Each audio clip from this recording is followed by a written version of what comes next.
Friends எல்லாரும் நல்லா இருக்கீங்களா? நானும் நல்லா இருக்கேன். ஹாப்பியா இருங்க. இன்னைக்கு நம்ம வீட்ல லஞ்ச் பாக்ஸுக்கு என்ன செய்யலாம்னு பார்க்கலாம் வாங்க. அதுக்கு தேவையான பொருட்கள் என்னன்னு பார்க்கலாம் வாங்க. இன்னைக்கு நம்ம வீட்ல கர்நாடகா பலாவ் செய்ய போறோம். அதுக்கு தேவையான பொருட்கள் பாஸ்மதி ரைஸ் ஒரு 150 கிராம், கொத்தமல்லி ஒரு கப்பு, அதே மாதிரி புதினா ஒரு கப்பு, மீடியமா இருந்தா 2 தக்காளி, பெருசா இருந்தா ஒரு தக்காளி, இஞ்சி பூண்டு பேஸ்ட் ஒரு ஸ்பூன் ஃபுல்லா, அப்புறம் வெங்காயம் ஒரு 2 வெங்காயம், மீடியம் சைஸ் வெங்காயம் 2, அப்புறம் இது பட்டை, லவங்கம், ஏலக்காய், பிரிஞ்சி இலை இதெல்லாம் கொஞ்சம், ஒரு 3 லவங்கம், 3 ஏலக்காய், பட்டை 3, பிரிஞ்சி இலை கொஞ்சம், அப்புறம் 4 சில்லி, அப்புறம் மஞ்சத்தூள் கொஞ்சம், ஒரு 1/4 ஸ்பூன். இவ்வளவுதான் நம்மளுக்கு தேவையான பொருட்கள் இன்னைக்கு கர்நாடகா பலாவ் செய்ய. நம்ம இதை இப்போ எப்படி செய்யலாம்னு பார்க்கலாம் வாங்க. இப்போ இதை எல்லாமே கொத்தமல்லி, புதினா, தக்காளி, வெங்காயம், பச்சை மிளகாய் இதெல்லாம் நம்ம மிக்சியில போட்டு அரைச்சுக்கணும். மொத்தமா எல்லாம் ஒரே வாட்டி அரைச்சுக்கணும். அரைச்ச பிறகு பார்க்கலாம் வாங்க. இப்போ குக்கர் அடுப்புல வச்சுக்கலாம். நம்ம இப்ப செய்ய போறோம் கர்நாடகா பலாவு. இப்போ நம்ம இதை மிக்சியில அரைச்சுக்கிட்டோம். இதை எல்லாத்தையுமே புதினா, கொத்தமல்லி, பச்சை மிளகாய், வெங்காயம், தக்காளி இதெல்லாம் ஒன்னா சேர்த்து அரைச்சுக்கிட்டோம். இப்போ குக்கர் அடுப்புல வச்சுக்கலாம். குக்கர் ஃபேன் காயட்டும். காஞ்சதும் ஒரு 2 ஸ்பூன்ல இருந்து 3 ஸ்பூன் வரைக்கும் ஆயில் ஊத்திக்கலாம்.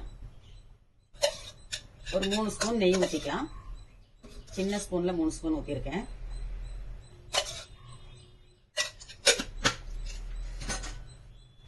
இதை காஞ்சதும் நம்ம அந்த பட்டை, லவங்கம், ஏலக்காய் இதெல்லாம் எடுத்து வச்சிருக்கோம். இதை போட்டுக்கலாம். எண்ணெய் காஞ்சதும் இப்ப பட்டை, லவங்கம் எல்லாம் வெடிச்சிருச்சு. இப்போ நம்ம அந்த இது புதினா இதெல்லாம் அரைச்சி வச்சோம்ல, இந்த பேஸ்ட் போட்டுக்கலாம் எண்ணெயிலே. இப்ப அந்த எண்ணெயிலே நல்லா வதங்கணும். அந்த எண்ணெயிலே நல்லா வதங்கணும்.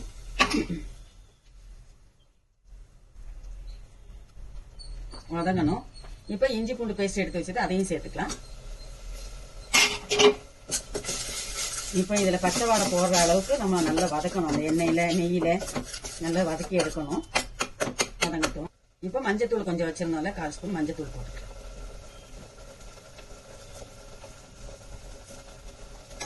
இதை நீங்களும் செஞ்சு பாருங்க. ரொம்ப டேஸ்டா இருக்கும், நல்லா இருக்கும். பிள்ளைங்களுக்கு லஞ்ச் பாக்ஸுக்கு எல்லாம் ஈஸியா இருக்கும். காலையில் நேரத்துல நம்ம என்ன செய்ய டென்ஷனா இருக்கும். இது வந்து கொஞ்சம் ஈஸியா இருக்கும். கட் பண்றது, வதக்கறதெல்லாம் இல்லாம எல்லாம் ஒன்னா போட்டு அரைச்சி நல்லா பண்ணிட்டு நம்ம ஒரு 2 விசில் வச்சா போதும். நான் பாஸ்மதி ரைஸ் எடுத்திருக்கேன் இன்னைக்கு. உங்களுக்கு வேணா ஜீரா ரைஸ், சோனா மசூரி எந்த ரைஸ் வேணாலும் எடுத்துக்கலாம். நான் பாஸ்மதி எடுத்திருக்கேன். லஞ்ச் பாக்ஸுக்கு வந்து ரொம்ப ஈஸி. இப்ப இது நல்லா எண்ணெயில வதங்கிடுச்சு. இப்ப வந்து நம்ம அரிசி போட்டுக்கலாம். நான் ஒரு 150 அரிசி போட்டிருக்கேன். அரிசி போட்டுக்கலாம்.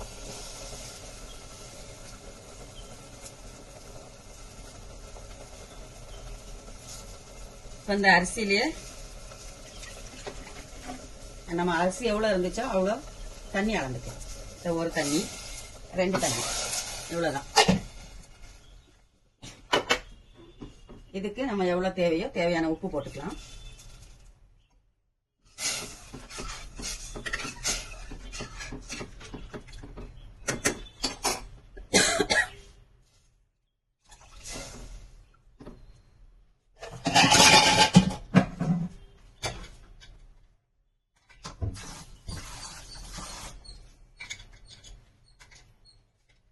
இப்போ குக்கர் மூடிக்கலாம். இப்ப நமக்கு ஹைல ஒரு விசிலும் ஸ்லோல ஒரு விசிலும் 2 விசில் வரணும். விசில் வந்த பிறகு பார்க்கலாம். ஹைல 1, ஸ்லோல 1. விசில் வந்ததும் பார்ப்போம். இப்போ சாப்பாடு 2 விசில் வந்துருச்சு சாதம். இப்போ எப்படி இருக்குன்னு குக்கரை ஓபன் பண்ணி பார்க்கலாம்.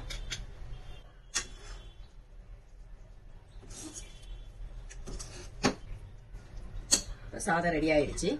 இப்போ நம்ம அதுக்கு சைடிஷ் வந்து ஒரு வாழைக்காய் ஃப்ரை கொடுக்கலாம். பேன் சூடாயிடுச்சு. நம்ம இப்ப கொஞ்சம் ஆயில் ஊத்திக்கலாம். ஒரு 3 ஸ்பூன் அளவு ஆயில் ஊத்திக்கலாம். இப்ப நம்ம வாழைக்காய் ஃப்ரை பண்ணி எடுக்கலாம். இப்ப வாழைக்காய் ஃப்ரைக்கு போடலாம். நம்ம அந்த பலாவுக்கு வந்து சைடிஷ் கொடுக்குறோம். இது வாழைக்காய் ஃப்ரை. நீங்களும் செஞ்சு பாருங்க, நல்லா டேஸ்டா இருக்கும். இப்ப வாழைக்காய் ஒரு பக்கம் வெந்துருச்சு. இப்ப இன்னொரு சைடு திருப்பிக்கலாம். நல்ல மொறுமொறுன்னு ஃப்ரை ஆகும். அப்பதான் மத்தியானம் லஞ்ச்ல சாப்பிடும் போது நல்லா இருக்கும். ஒரு சைடும் நல்ல மொறுமொறுன்னு பொரிச்சுக்கலாம், கிறிஸ்பியா. இப்போ நம்ம லஞ்ச் மத்தியான பாக்ஸுக்கு லஞ்ச் ரெடி ஆயிடுச்சு. காலையில பிரேக்ஃபாஸ்ட் வந்து எங்க வீட்டுல ஆப்பம், தேங்காய் பால். உங்க வீட்டுல என்னன்னு சொல்லுங்க. என்ன பிரேக்ஃபாஸ்ட், மத்தியானம் லஞ்ச் என்னன்னு சொல்லுங்க. Lunch ready. நம்ம பாக்ஸ்ல போட்டோம். கர்நாடகா பலாவு, வாழைக்காய் ஃப்ரை, சிக்கன் ஃப்ரை, 2 பேருக்கு பாக்ஸ். உங்களுக்கு பிடிச்சிருந்தா லைக் பண்ணுங்க, ஷேர் பண்ணுங்க, கமெண்ட் பண்ணுங்க, சப்ஸ்கிரைப் பண்ணுங்க. எங்க பேர் சமையல் சேனலுக்கு சப்போர்ட் பண்ணுங்க.